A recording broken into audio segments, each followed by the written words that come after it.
dominatrix. By profession. I am. I know that there are women like you out there, but I never thought I would meet one, and I think that's it's not a bad thing. I mean, it's a job, it's a profession, it's an art almost. People who know anything about the dom field, there's a lot of things that I don't do. I'm pretty much just a corporal punish kind of girl. Like, if they want to get hit, you just whip them and let them go. Yeah. Okay. She's the judge who gives rules on the law and life. She's intense with common sense. She's Judge Lynn Toller on Divorce Court, where real couples deal with real life. He was just shy of 18 years old when she sank her claws into him 7 years ago. But now, after a 2-year engagement and a child together, will this 38-year-old cougar be able to hold on to her 25-year-old cub? She's way too controlling, for one thing. I get no respect. She's a dominatrix, right? Yeah. I get no respect from her. When I picked him up, I thought it would be more, he was trainable. You know, he would listen. Can Lisa keep Ian on a leash long enough to walk him down the aisle, or will she be forced to set him free? Today on Divorce Court Before Your Vows. All rise. Court is now in session. The Honorable Judge Lynn Toller presiding. You may be seated. Good day, ladies and gentlemen. I'm here with Lisa Kolb and Ian Corbett. The two of you have been dating for 7 years. You have come here to ask my opinion as to the viability of your union because you're considering getting married.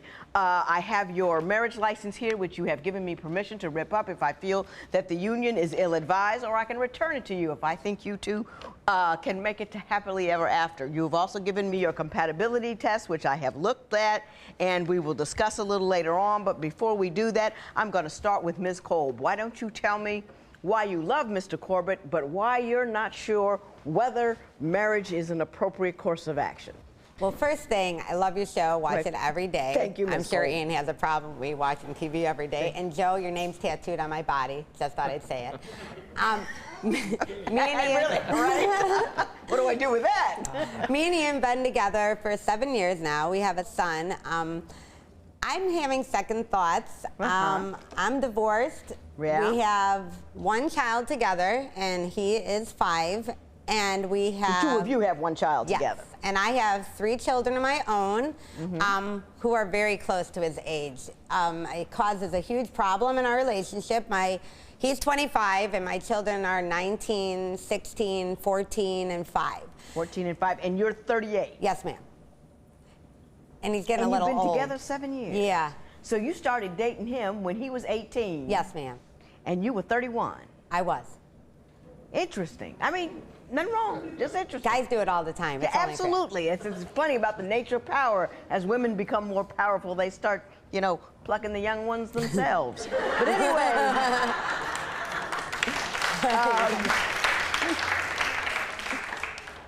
Why are you concerned? I mean, I understand that your children have concerns about it. They don't like him just because he's young. Well, they fight back and forth like they're kids sometimes. In the beginning it was cool because I thought, young guy, he could play with the kids, he could go like snowboarding, video games. I'm tired, whatever, I'm afraid I'm going to break a hip. Just joking, really, I could though.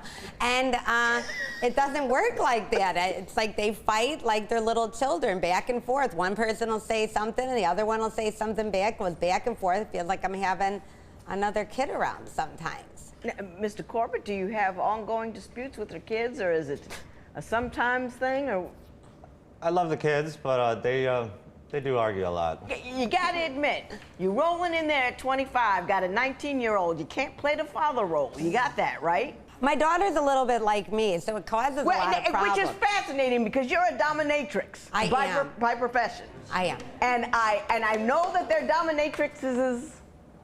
I know that there are women like you out there, but I never thought I would meet one, and I think that's it's not a bad thing. I mean, it's a job, it's a profession, it's an art almost. It's a great job, actually. How long have you been a dominatrix?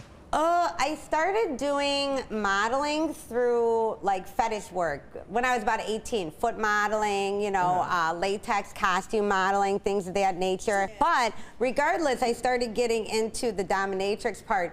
You know, with strict limits, let me add, because people who know anything about the dom field, there's a lot of things that I don't do. I'm pretty much just a corporal punish kind of girl. Like, if they want to get you hit, just whip them and let them yeah, go. I tape, see, he hates my job. I'll tape their mouths, they don't get to talk, but, you know. Yeah, no, you don't, and I take it you did not meet her professionally. I do not like her profession. No, didn't meet her professionally. Oh, no. You no, were not seeking out her services when you met. You met no. in another manner. I am not a freak. Okay. You say you don't get any respect. Explain that to me. She's way too controlling, for one thing. I get respect. She's a dominatrix, Well, yeah, right? Yeah. I get no respect from her. She does live in my house, you know, everything like that, but she. When I picked him up, I thought it would be more, he was trainable. You know, he would listen. You know, Ms. Kolb, I think a lot of people do that, but nobody comes in here and admits it. And I agree. You get points for that. And you know what? And he knows what you see is what you get. I don't. Well, you how would I say? Pussyfoot around anything at all. Mr. Yes. Corbett, did you understand that when she got you, she saw you as a diamond in the rough, someone that she could shine up just like she likes it? Did you realize that? I had no clue she was trying to play me. I wasn't trying to play you. There's a difference. You're not trying to play you. She's just trying to hone you and mold you. Were you aware of that? Yeah. You know now. See, but the problem is he's turned out like me now. Like, he twacks back. He is very insubordinate. How is he insubordinate? He doesn't want to listen anymore. He doesn't want to listen anymore. He wants to What have you told back. him that he's refused to listen to? Well, you know, I have a problem with him hanging out with his friends. They're really young. They do frivolous things. They're pretty much riffraff. You know, they go out, they get drunk. He stays out all night. Are you running around with the riffraff? Sometimes. What? Sometimes. Sometimes. You enjoy the riffraff are fun.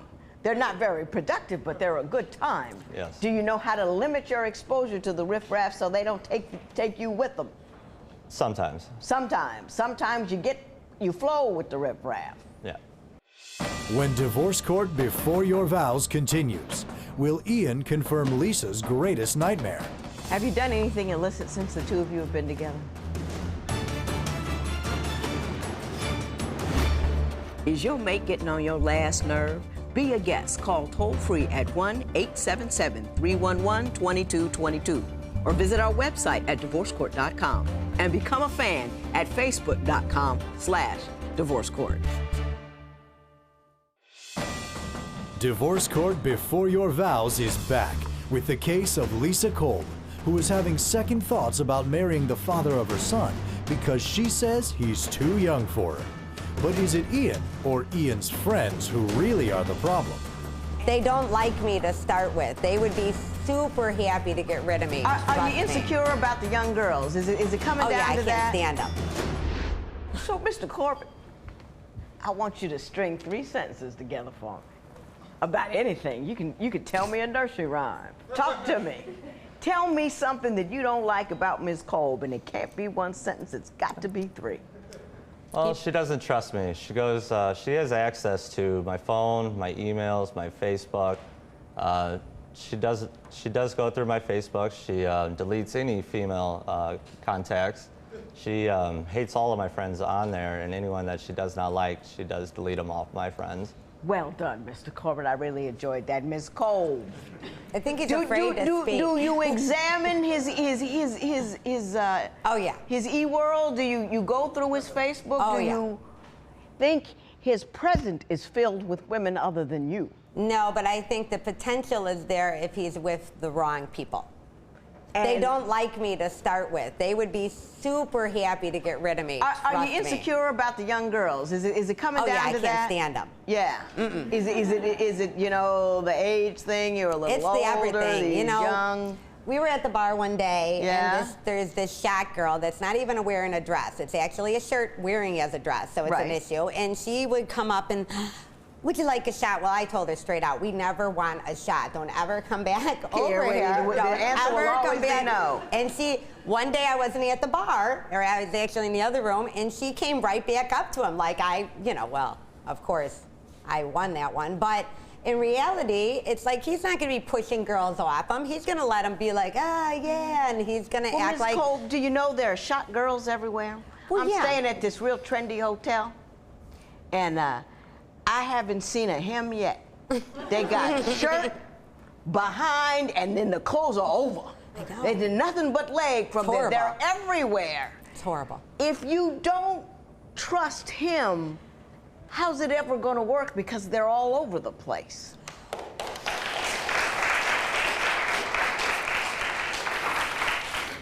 Have you done anything illicit since the two of you have been together?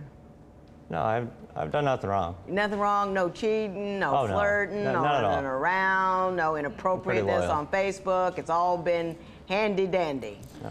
Okay, let me tell you what I found as an inconsistency, and maybe you two can clear it up for me. You say she has no sex appeal. You say he wants too much sex. How can both of those things be true at the same time? Do you believe he wants too much sex? I think it's too much sex for me, regardless what he wants. I think he doesn't like it that I don't dress up for him. I'm kind of a pajama kind of girl. I'm home all day with the kids. I cook, I clean, I do all of these things, and I don't see it's necessary to dress up in tight jeans and halter tops. And that's what he's looking for. Right, that's where he says no sex appeal. Why not? But I am sexy in my pajamas, just saying. Okay. You don't want it all the time. You just want it some of the time, right? Yeah. A little bit of effort here and there. Are you lazy about it? Just because you've been together 7 years? Yeah, it's not necessary. 7 years later. It may not be necessary for you, but it's necessary for him, right? But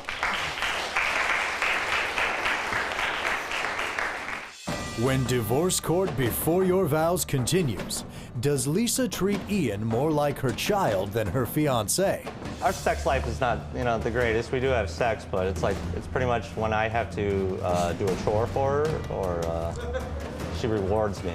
So it's more like a bargaining chip than anything, than a real act of intimacy. Yeah. if it works for kids, might just work for him.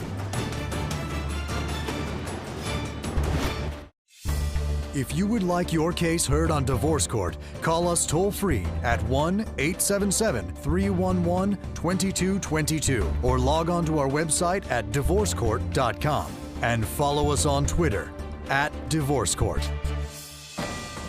Divorce Court Before Your Vows returns with the case of Ian Corbett, whose fiancée doesn't approve of his friendships with the opposite sex. But does she give him the affection he needs? He gets sex. He's making it seem like I can talk to people that have been together less time than us that gets way less sex. He's getting at least once a week. I mean, we've been together 7 years. There's 4 children running around. And I get that. And he's not saying you have to run around in spandex or whatever. Like every once in a while, he wants to see you cutied up. Yeah, I get it. Just like every once in a while you might want a flower or something. They don't understand the flower thing. They don't. But I don't they get no do it on flowers. occasion. Well, now, let's talk to him about that. Mr. Corbett, do you do those things that would inspire a sense of romance and sensuality in your wife? And not your wife and your girlfriend. I'm trying to get you married. Mr. Corbett, Sometimes. do you? Sometimes. Sometimes. Our sex life is not, the greatest. We do have sex, but it's pretty much when I have to do a chore for her, or she rewards me. So it's more like a bargaining chip than anything, than a real act of intimacy. Yeah. Ms. Kolb, he's accused you of something. Well, yeah, he needs to take out the true? garbage. Sure. Yeah, I believe in the reward system.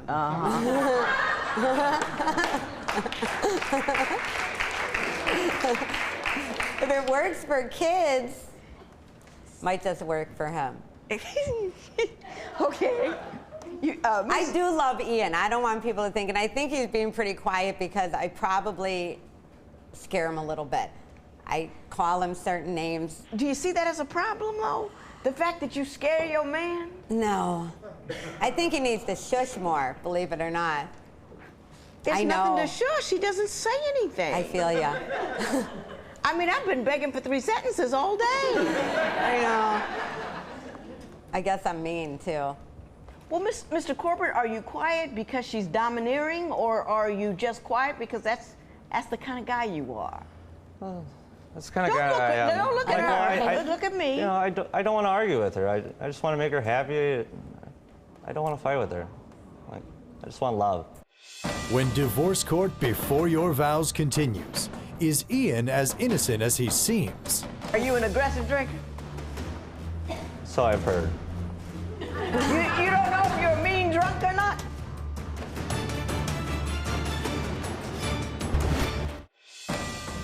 Divorce Court Before Your Vows returns with the case of Lisa Kolb and Ian Corbett, who have come before Judge Lynn to see if they have what it takes to turn their 7-year relationship into a marriage.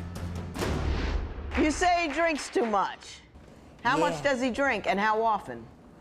She He says drinks a lot, and he wants to go to the bar. It's more a problem with him wanting to go to the bar all the time.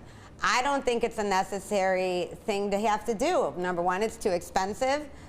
We always end up getting into a fight because we're not good drinkers. I mean, if we drink, we both get very aggressive. Very abusive, yeah. Yes, we get very aggressive. And Are you an aggressive drinker? So I've heard. You don't know if you're a mean drunk or not? Oh no. I like to have fun, you know. I might drink, you know, Do you get a little bit cranky too much, behind but behind it? People step on your toes easily when you've been drinking? yeah. Or if any guy like tries to talk to her, but other than that, then yeah. You're mellow. Yeah, I'm pretty mellow. no, he's lying. He gets really mad, really easy. Well, I'm going to go to the compatibility test, Oh. which is basically he is crying for some respect. Every answer to every question, no matter what it is a cry for treat me like a man and not a boy. I mean, you can sum it up right there. What do you need from her? More respect. What do you want? I want to be treated the same. She doesn't like your career. I don't think a lot of guys would. I mean, they would have trouble with I it, actually you know? come home from work very relaxed. You know, like if I'm mad at him or the kids, I go slap somebody and I come And home you're just and I'm fine. gravy. You think she takes her children's side over yours? Yes. Give me an example of a time where it really made you angry that she took their side and not yours. You know, I grew up young. You know, I have respect. You know, I grew up. It's my house, my rules. Like, how hard is it? Like, just please follow. All I ask is the bare minimum, and I get nothing from anyone. Do you have a relationship with them otherwise? I mean, are you friends with them? Do you We're talk? Do you socialized. get We do along? family activities. You do stuff with them? Yes. Because you got to establish that before you can do anything else, and you really can't roll in there like an authority figure. You just can't. Yeah. You can't pull it off. I think you're hilarious. Thank you. I think your job is cool. A little weird, but cool. Mr. Corbett, I don't get you. You're just a quiet guy, and how nice is that? Not a guy in there beating his chest. That's new for divorce court. We like that. I don't know what y'all should do. I really don't.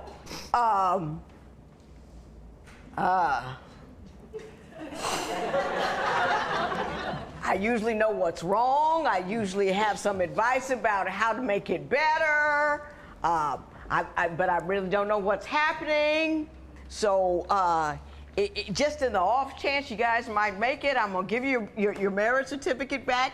Let the man have his voice. Let the woman have his space. And let me leave. This matter is adjourned. All rise. Parties may leave the courtroom. I'm not lying to you. I know. I always think you're lying. I know I should be nicer to you. I just want respect. I I love you, know. Lisa. I love the kids. But I need respect from everyone. I know. I will do my think part. maybe we should just chill. Everything's kind of cool the way it is. I need to get a new job. Okay. You too. Fair? Yeah.